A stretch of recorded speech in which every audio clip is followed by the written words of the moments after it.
বলতে চাই, আমরা সংঘাত চাই না, শান্তি চাই। আপনারা দেখছেন বিগত কয়েকদিন থেকে সারা বাংলাদেশে ছাত্ররা কোটা সংস্কার আন্দোলনে নেমেছিল, কিন্তু সরকার সেটিকে রাজনৈতিক হাতিয়ার হিসেবে ব্যবহার করার চেষ্টা করেছিল। সর্বশেষ যখন গণজোয়ারে সরকার তার গদিকে রক্ষা করতে পারে নাই, তখন সে দেশ থেকে পালিয়েছে। এটা আমরা স্পষ্ট ফার্স্ট থেকেও বিশ্বাস করে না, আমাদের কোনো ছাত্র ভাই বিশ্বাস করে না ফ্যাসিস্ট এভাবে পালাবে দেশ থেকে, কিন্তু যাই হোক সে পালিয়েছে। এখন আমাদের বক্তব্য, আমরা সবার এখানে বক্তব্য শুনছি আর শুনবো, কিন্তু আপনারা জানেন 1971 সালের পর বাংলাদেশে এখনো কখনো স্বাধীন সরকার গঠন হয় নাই। যে সরকারগুলো এসেছে সকলেই কোনো না কোনোভাবে দলীয় প্রশাসনিকভাবে যারা বিরোধী দল আছে, সাধারণ মানুষ আছে, তাদের উপর অন্যায় জুলুম নির্যাতন চালিয়েছে।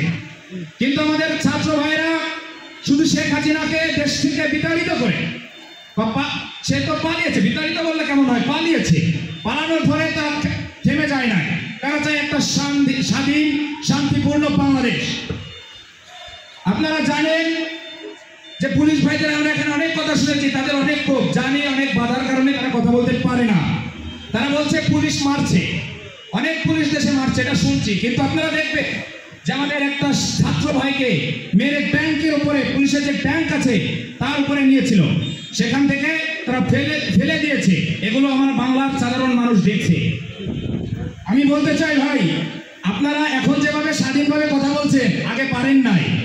আপনারা সবাই শিক্ষিত, আপনাদের প্রতি সম্মান রেখে বলতে চাই, এরপরে যে সরকার, যে স্বাধীন সরকার গঠন হবে, যখনই হোক না কেন, আপনারা যেন স্বাধীনভাবে কাজ করবেন। আপনারা কোনো দলীয়, কোনো প্রশাসনিক ভয়ে অন্যায়ের পক্ষে কাজ করবেন না, যেটা আপনারা ইতিপূর্বে প্রমাণ দিয়েছেন বারবার। আপনারা দাবি করছেন 11 দফা, কিন্তু আপনারা স্পষ্ট ভাষায় 11 দফার ভিতরে আছে, কিন্তু এখনো জাতির সামনে আপনারা জাতির সামনে ক্ষমা এই শব্দটা এখন কেউ প্রকাশ করেন নাই, যে জাতি আমাদের ক্ষমা করবে কিনা, এই বিষয়ে আমাদের দৃষ্টি আকর্ষণ করা দরকার। তাদের আরেকটি বিষয়, পুলিশের অহংকার এখনো আমি পরে অনেক কিছু বলবো, কিন্তু আমি একটু বলি, পুলিশের অহংকার এখনো কমে নাই, এতে কমানো দরকার ভাই। আমরা যে এখানে শুধু পুলিশ আমাদের ভাই, আমাদের ছাত্র যে একটা ভাই, একটা ছাত্রকে মারলে সমস্যা নাই, কিন্তু একটা পুলিশ মারলে প্রশাসন ব্যাপকভাবে গণগ্রেফতার শুরু করে, যেটা আমরা দেখেছি সারা বাংলাদেশে। এটা আমরা চাই না, আমরা চাই শান্তি সম্প্রীতি বাংলাদেশ। আরো কিছু বিষয় এখানে আছে, সংঘাত আমাদের যে বিষয়গুলো এখানে তারা আহ্বান করছে, হ্যাঁ আমরা একসাথে কাজ করব। তাদের কাছে যেমন অনেক অভিযোগ আসছে, আমাদের কাছে অনেক অভিযোগ আসছে। আমরা চেয়েছিলাম এই স্বৈরাচার একটু নিয়মতান্ত্রিক পন্থায় সে দেশ থেকে পালাবে, কিন্তু পুলিশ হঠাৎ করে যে এভাবে বসে পড়বে, আমরা কর্মবিরতিতে যাই, আমাদের 11 দফা দাবি, এটা আমাদের কাছে হাস্যকর লাগছে ফার্স্টেই। কারণ তারা কেন করছে এটা আমরা জানি না, কিন্তু দেশ যার একটা নৈরাজ্যের দিকে তারা ঠেলে দিয়েছে, এর দায়ভার তাদের নেওয়া লাগবে। আমরা দেখছি তারা বলছে তাদের কাছে কিছু ফোন আসছে, কিন্তু আপনারা জানেন আমরা এই আন্দোলনে যখন আমরা স্বাধীনতা অর্জন করেছি, আমরা প্রত্যেক ইউনিয়ন এবং প্রত্যেক জায়গায় আমরা যাওয়ার চেষ্টা করেছি, আমরা সেখানে মানুষকে সচেতন করার চেষ্টা করেছি, আমরা নাম্বার দিয়ে এসেছি। তাদের কাছে যেমন অভিযোগ আসছে, আমাদের কাছে অনেক অভিযোগ আসছে, এটা দেখা হবে, এটা আমরাও জানি আমাদের কাছে অভিযোগ আসছে স্যার, আমরা এই বিষয় নিয়ে পরে ভাববো, একসাথে কাজ করবো ইনশাল্লাহ। আরেকটি বিষয়,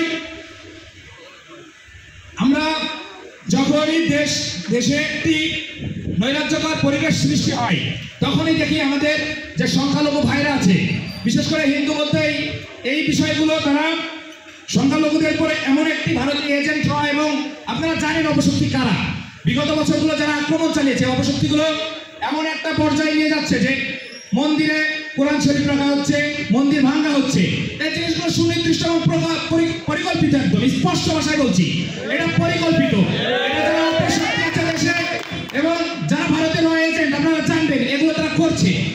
আপনারা সবাই সতর্ক থাকবেন ভাই, কারণ দেশ একটা গৃহযুদ্ধের দিকে যায়, এটা কিছু দুষ্কৃতিকার চাচ্ছে, এখনো দেশ একটা গৃহযুদ্ধের দিকে যায়, কিন্তু আমরা ছাত্ররা এখনো দেশকে সেদিকে ছেড়ে দিব না, আমরা রাজপথে আছি, আমরা স্বাধীন সরকার না গঠন হওয়া পর্যন্ত রাজপথেই থাকবো। আপনারা আপনার পাড়ায় মহল্লায় যে মন্দিরগুলো আছে, আল্লাহর রাস্তা সেগুলো দেখে রাখবেন। আর আমাদের বাংলাদেশের একটা ঐতিহ্য এটা, যে দেশে কিছু হোক আর না হোক দ্রব্যমূল্য বাড়তেই থাকবে। কেন বাড়ে, কি জন্য বাড়ে, এটা আমরা জানি না। বাংলাদেশের মনিরামপুরেও এর বাইরে না। আমরা কাল বাজারে গিয়েছিলাম, আমাদের যে কাঁচা বাজার, ওই পাইকারি বাজার থেকে থানার মোড় আসতে 1 কেজি শুকনা চালের দাম 150 টাকা বেড়ে গিয়েছে। তারা ওখানে খুচরা বিক্রি করছে পাইকারি বাজারের সামনে, তার থেকে এখানে যারা বিক্রি করছে 150 টাকা বিক্রি বেশি করছে।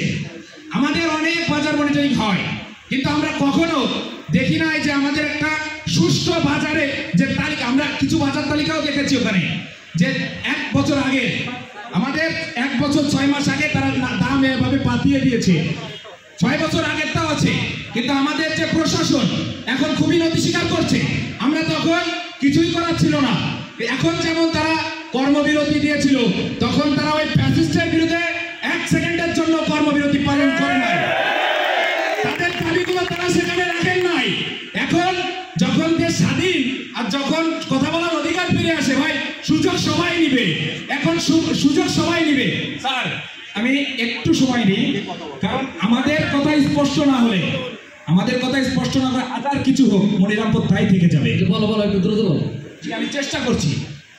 তো এখন আপনারা ভাই ক্ষোভ আছে, ক্ষোভ রাখবেন, কিন্তু আমরা যেন আবার ওই দলীয় ক্যাডারে পরিণত না হয় পুলিশ বাহিনী, প্রশাসন বাহিনী। এটা সবসময় সজাগ থাকবেন। বিশেষ করে মনিরামপুরের কথা আমি বলছি, যদি এটা হয় তাহলে ছাত্রদের নিয়ে আমরা আবার মাঠে নামবো।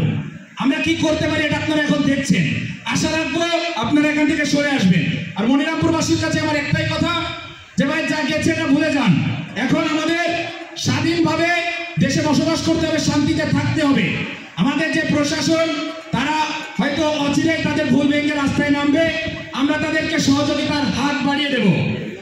আপনারা কেউ একজন প্রশাসনের গায়ে হাত দিবেন না। তবে আরো একটি কথা বলি, যে কিছুদিন পরে থানায় যখন আসবো একটা অভিযোগ নিয়ে, তখন বলা হবে যে এই চেয়ারে না ওই চেয়ারে অমুক লিডার ফোন না দিলে অভিযোগ নেব না, এখন বড়বাবু আসে নাই, এ ধরনের কথা মানুষের শুনতে চায় না। এজন্য আমরা এগুলো করি নাই। কিন্তু আল্লাহর রাস্তায় আপনারা তাদের আরেকটিবার সুযোগ দেন। এই ছাত্রদের অধীনে আপনারা আরেকটিবার সুযোগ দেন। আপনারা জানেন মনিরামপুরে যাদের বাড়ি, যাদের গাড়ি ভাঙচুর করা হয়েছে, আপনারা, আমি আরো একটু স্পষ্ট ভাষায় বলি, আপনারা মনিরামপুরে দেখবেন 15, আমার বয়স তো অনেক কম, আমি দেখছি চোখের সামনে, এই 5-7 বছরের ভিতরে অনেক অট্টালিকা তৈরি হয়েছে। তারা আগে কোথায় ছিল কেউ জানে না, কিন্তু এগুলো ভাঙা হয়েছে আমি দেখছি। এগুলোর কারণ আমার জানা মতে কোনো সাধারণের বাড়ি কেউ ভাঙেনি। এগুলো ভাঙছে যারা অবৈধ টাকায়, আমার এই বাড়ি বানিয়েছে, আমার ভাই দোকান থেকে চাঁদা দিয়েছে, সেই টাকায় যারা বাড়ি বানিয়েছে তাদের বাড়ি ভাঙা হয়েছে আমার জানা মতে। এটার বিরুদ্ধে, এটার পক্ষে না আমরা, কিন্তু এটার পক্ষে না, এটা আমরা প্রশাসনের থেকে বিচার করব। আমরা আশা রাখবো আপনারা প্রশাসনকে সহযোগিতা করবেন। আর আমাদের কাছে যে বিচারগুলো আছে বিভিন্ন জায়গা থেকে, বিশেষ করে লুট আর চাঁদা, এটা এখন মনিরামপুরের শীর্ষে অবস্থান করছে। আমরা প্রশাসনের দৃষ্টি আকর্ষণ করব যে আমাদের সাথে আপনারা আসেন, আমাদের সাথে বসেন, আমাদের সাথে কিছু ফোর্স দেন, আমরা সেইগুলো যেন প্রত্যেক মহল্লায় যেগুলো আছে, প্রত্যেক মহল্লায় আমরা যেন এই সমাধান করতে পারি। আর আপনাদের কাছে আমার উদাত্ত আহ্বান, প্রশাসনকে সম্মান করবেন, প্রশাসনকে সম্মান করবেন। আরেকটিবার ভাই, তারা আর বারবার এই কাজ করে পলাতে পারবে না। আরেকটিবার আমরা সুযোগ দিই, জনগণ গণভবন চিনে গেছে, ছাত্ররা চিনিয়ে দিয়েছে, এটা কোথায় রাখবেন। কেউ অপকর্ম করে মনিরামপুর থেকে চাল পাবে না। বিগত দিনগুলো ভুলে যান। আমরা আশা রাখবো এখানে আমাদের যে প্রশাসনের যে কর্তাবৃন্দ আছে, তারা আমাদের এই আশা পূরণ করবে। সবাইকে ধন্যবাদ জানিয়ে আমি আমার বক্তব্য এখানে শেষ করছি। আল্লাহ হাফেজ।